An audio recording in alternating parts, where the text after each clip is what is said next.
근데 솔직히 말해서 20년 가지고 계셨으면 이거 초과이익 환수하면 안 되는 거 아닙니까? 거의 토박이실 때, 뭐 제가 뭐 돈이 많은 지역에 사는 것도 아니고 제가 뭐 여의도나 강남 지역에 사는 것도 아니지만 내가 살던 고향이니까 그냥 계속 사신 게 아닐까 싶거든요. 그래서 사실 뭐 15년 이상 사셨으면 그냥 거의 원주민 수준이신데 어찌됐건 법령으로 이제 개정이 시행 예정입니다. 지금 그 주택을 짓지 않고 있습니다. 짓지 못하고 있습니다. 네, 대출 문제도 그렇고요. 그리고 원자재 값이 거의 임대인분들 말씀 들어보면 30%, 체감상으로는 50%까지 증가했다고 하니까요. 건물을 짓고 싶어도 질 수 없는 상황이라 인허가가 많이 줄어들었습니다. 안녕하세요. 임대박사 투데이입니다. 이번 방송에서는 재건축 초과이익 환수제 하위 법령이 입법 예고가 국토교통부 보도자료로 2024년 2월 1일 지난주 목요일 날 배포가 됐는데요. 이제 시행은 2024년 3월 27일 시행 예정입니다. 이제 확정안입니다. 확정안. 그래서 뉴스 기사에서 많이 보셨겠지만 간단히 정리를 드리면 화면을 보시면요. 재건축 초과이익 환수제 하위 법령 입법 예고입니다. 2023년 2월 1일 국토교통부 보도자료로 나왔고요. 법령을 보시면요. 2023년 3월 27일 시행 예정입니다. 네, 확정사항이고요. 그리고 이제 큰 틀로는 재건축에 대한 재건축 초과이익 환수제 부담금을 제외하고 이제 초과이익에 대해서 추가 부담을 하는 그런 법령이 재건축에 좀 걸림돌이 되는 그런 법령이 제정되어 있었는데 그 부분에 대한 감경 법안이 이제 제정이 됐습니다. 그래서 거기에 가장 주요한 사항이 총 3가지가 보도자료로 발표가 됐는데 1세대 1주택자의 경우에 환수 부담금을 감경해 준다고 했는데 최대 70%까지 감경하겠다고 했습니다. 감경의 범위를 보시면요. 이제 6년에서 10년 미만, 그러니까 7, 8, 9, 4년간입니다.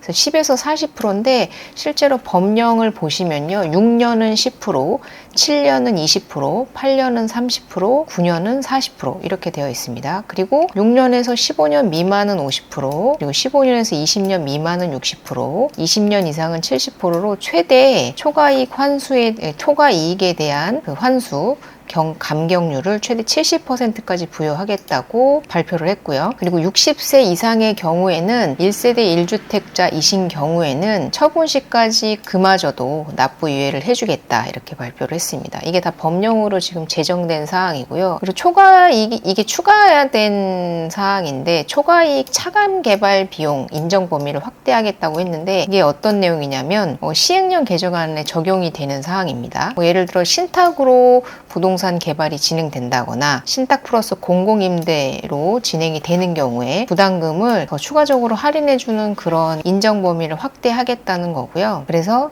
최대 20년 보유한 경우에 기존의 법률 적용하면 1억 1천만 원을 내셔야 했던 분이 이런 것들을 모두 다 적용해서 감안받았을 때 공공임대도 플러스 신탁도 플러스 개정 법률 부과 기준 다 플러스 모든 걸 다 받았을 때 최대 840만 원까지 그러니까 거의 1억 가까이 줄어드는 그런 효과를 볼 수 있다. 이거를 모두 다 적용받는 분들은 그렇게 많지 않을 수 있겠지만 어찌됐건 거의 10분의 1로 줄어드는 그런 효과를 가지고 오는 건 사실이다. 그래서 다시 한번 2024년 3월 27일 날 시행 예정이고요. 법령은 정확히 재건축 초과이익 환수에 관한 법률 약칭 재건축 이익 환수법이라고 되어 있습니다. 제12조 부가율에 보시면요. 제가 정리를 해놓은 건데요. 요약을 해놓은 건데요. 재건축 초과이익에 대한 면제금을 상향했습니다. 기존에는 3천만 원만 넘으면 무조건 부과를 했는데요. 그 부과에 대한 초과이익의 범위를 8천만 원까지는 면제해 주겠다. 라고 5천만 원 정도 면제 금액을 상향을 했고요. 그리고 부과 구간도 확대를 했습니다. 기존에는 2천만 원 단위로 부과를 했는데 그 부과 구간을 5천만 원으로 확대를 했습니다. 최대 초과이익 면제 금액이 이제 8천만 원으로 상향되는데 이건 1세대 1주택자에 대해서 8천만 원까지 면제 금액이 상향되는 겁니다. 1억 3천만 원, 8천에서 1억 3천만 원이시잖아요. 구간이 5천만 원으로 늘어났습니다. 5천만 원 늘어났고 1억 3천에서 1억 8천 5천만 원 늘어났고요. 1억 8천에서 2억 3천 보면 구간이 5천만 원씩 늘어났다. 네, 이렇게 법령이 개정이 됐고요. 그래서 그 국토교통부 보도자료를 보면 이런 예시가 나오는데요. 이건 시뮬레이션이라서 정확하게 뭐 3천만 원이 부담금이다. 그럼 뭐 이런 식으로 감경이 될 수 있다라는 내용이고, 최대 감경률이 이렇게 뭐 95%에서 78%까지 최대 감경이 될 수 있다, 이런 내용이십니다. 부과 기준이 개선되고 그리고 장기 보유 감경이 적용되면서 재건축 활성화에 도움이 될 만한 법안이 이제 통과가 되었다. 1세대 1주택 감경 규정에 대해서 법 예고고요. 네, 1세대 기준이라고 하는 것은 조합원 당사자와 그의 배우자 그리고 주민등록표상 세대원을 말합니다.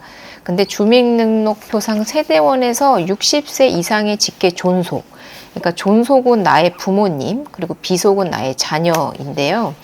60세 이상 직계 존속은 세대원에서 제외를 해준다고 발표를 했고요.